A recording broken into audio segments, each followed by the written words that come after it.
कि जो कानून अंग्रेजों के जमाने में चलते थे, जिस तरह से चलते थे, वही कानून आजादी के 50 साल के बाद भी चल रहे हैं।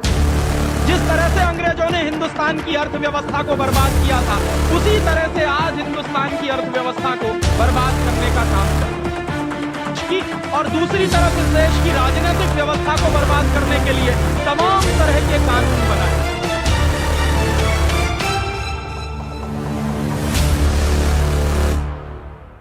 जो अंग्रेजों के जमाने में लागू की गई थी और आज भी चल रही हैं। और इसलिए मैं कहता हूं कि हम अभी भी शायद पूरी तरह से आजाद नहीं हैं। मेरे मन में दुख इस बात का है कि जो कानून अंग्रेजों के जमाने में चलते थे, जिस तरह से चलते थे, वही कानून आजादी के 50 साल के बाद भी चल रहे हैं।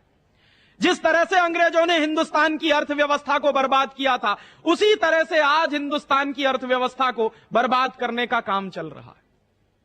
ऐसे ही मैं आपको एक दो कुछ और उदाहरण दूं कि अंग्रेजों की सरकार ने एक तरफ आर्थिक व्यवस्था बर्बाद की इस देश की, और दूसरी तरफ इस देश की राजनीतिक व्यवस्था को बर्बाद करने के लिए तमाम तरह के कानून बनाए। अंग्रेजों का यह मानना था, एक अंग्रेज ऑफिसर इस देश में आया था, उसका नाम था डलहौजी, और डलहौजी अक्सर यह कहा करता था कि हिंदुस्तान के गांव की व्यवस्था को अगर बर्बाद करना है तो हिंदुस्तान के किसानों से जमीन छीनना शुरू करो। और हिंदुस्तान के किसानों की जमीन छीन छीन कर अंग्रेजों की सरकार उसको अपनी संपत्ति घोषित करती थी। यह किस आधार पर होता था? अंग्रेजों की सरकार ने एक कानून बनाया था 1894 में। उस कानून का नाम है लैंड एक्विजिशन एक्ट। वो जो लैंड एक्विजिशन एक्ट था, वो अंग्रेजों की सरकार ने बनाया था हिंदुस्तान के गांव के किसानों की जमीनें छीनने के लिए, और वो जमीनें अंग्रेजों की सरकार की संपत्ति घोषित करने के लिए। दुर्भाग्य से 1894 में जो कानून इस देश में बनाया गया, वो आजादी के 50 साल में भी चल रहा है। जिस तरह से अंग्रेजों की सरकारें हमारे देश के गांव के किसानों की जमीनें छीनती थी और गांव वालों को मारकर पीटकर जबरदस्ती उनसे जमीन के हस्ताक्षर कागजों पर करवा लिए जाते थे, ठीक वैसा ही धंधा आज भी इस देश में चल रहा है। आज क्या चल रहा है? पहले हमारी जमीनें अंग्रेजों की सरकार छीनती थी, अब हमारी जमीनें हमारी सरकारें छीन रही। कानून कौन सा है? 1894 का लैंड एक्विजिशन एक्ट। उस जमाने में क्या होता था? अंग्रेजों की सरकारें हमारी जमीन छीनकर ईस्ट इंडिया कंपनी को बेचती थी और अंग्रेजों की कंपनियों को दे देती थी। आज भी हमारे देश के गांव-गांव की जमीनें छीनकर विदेशी कंपनियों को बेची जा रही है। सन 1991 से लेकर सन 1997 के जून के महीने तक हिंदुस्तान में 70,000 हेक्टेयर जमीन गांव के किसानों से छीनकर परदेशी कंपनियों को बेच दी गई है। और वो गांव वाले मारे मारे सारे देश में घूम रहे हैं। कितने लोगों को मैं जानता हूं जो मेरे पास आते हैं और कहते हैं राजीव भाई कुछ करिए, तो मैं पूछता हूं क्या हो गया, तो कहते हैं हमारी जमीन छीन ली सरकार ने। क्या किया उस जमीन का? परदेशी कंपनी को बेच दिया। तो मुझे इतना दुख होता है इस बात पर कि जो काम अंग्रेजों की सरकार करती थी, वही काम अब हमारी सरकार कर रही है। जो कानून अंग्रेजों की सरकार चलाती थी लैंड एक्विजिशन का, वही कानून इस देश में आज भी चल रहा। और हम कैसे माने कि यह देश में आजादी आई है और आजादी के 50 साल पूरे हुए? ऐसे ही अंग्रेजों ने हिंदुस्तान के जंगलों को बर्बाद करने के लिए एक कानून बनाया था सन 1865 में। उस कानून का नाम है इंडियन फॉरेस्ट एक्ट। और इंडियन फॉरेस्ट एक्ट अंग्रेजों की सरकार ने क्यों बनाया?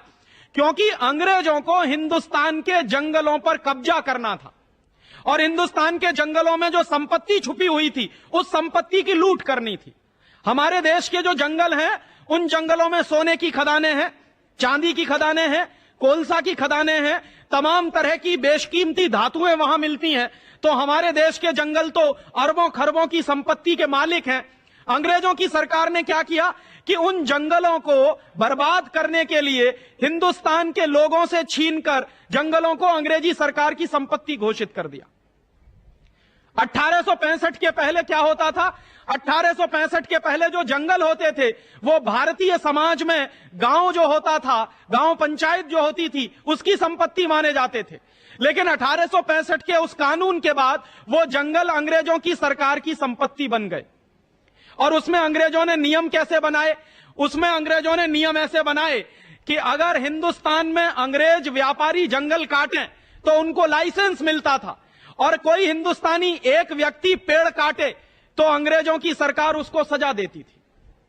और यह काला कानून जो अंग्रेजों ने बनाया था सन 1865 में, यह कानून दुर्भाग्य से आज भी चल रहा है। आज क्या हो रहा है इस देश में? आप चाहें तो जंगल से एक भी पेड़ काट नहीं सकते, और अगर आपने पेड़ काट लिया और आपकी शिकायत कर दी गई डिस्ट्रिक्ट फॉरेस्ट ऑफिसर से, तो आपके ऊपर केस चलेगा, मुकदमा हो जाएगा। कभी कभी तो ऐसी हास्यास्पद स्थिति होती है। मेरा एक दोस्त है, बंबई में मुलुंड में रहता, उसकी एक सोसाइटी है जहां पे वो रहता।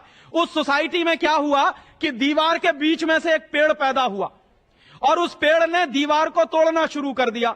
उस मुलुंड के भाई ने वो पेड़ काट दिया, उसकी शिकायत हो गई डिस्ट्रिक्ट फॉरेस्ट ऑफिसर से, तो उसको जेल हो गई।